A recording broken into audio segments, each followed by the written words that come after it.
Il countdown scandisce i secondi, poi, come per magia, un'esplosione di luci. Il grande albero di Natale e le luminarie si accendono, i coriandoli scendono come fiocchi di neve in piazza Roma, sulle facciate dei palazzi compaiono giochi di luce incantando i visitatori. Ad Ancona si accende il bianco Natale e il centro, avvolto in un'atmosfera davvero magica, viene invaso da migliaia di persone. 45 giorni di eventi che animeranno la città fino al 6 gennaio 2020. Anche in questa quarta occasione la città intera si è stretta insieme e questo è molto bello, è il senso che si riesce a vivere come una comunità, la possibilità di sentirsi ancora comunità forte e fiduciosa in se stessa. Sui volti dei presenti gioia e stupore, tra la folla tanti anconetani ma anche turisti.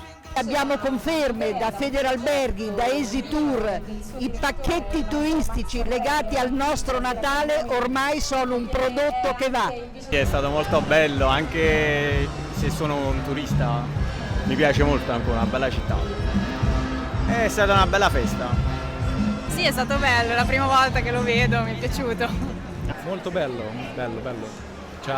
Porta un sacco di gente, quindi ben venga, tutto quanto, le luci e l'albero anche. All'ingresso di Piazza Cavour il grande arco luminoso, poi lei, la regina del Natale anconetano, la ruota panoramica, tutti in fila per fare un giro sull'attrazione e godersi lo spettacolo di Ancona dall'alto.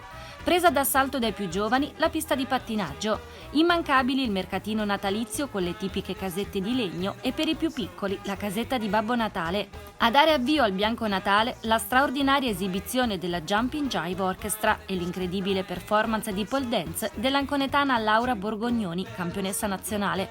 È stato infatti molto più emozionante che salire su un palco gara, davvero eccitante, era il corso pieno e un'emozione forse mai provata.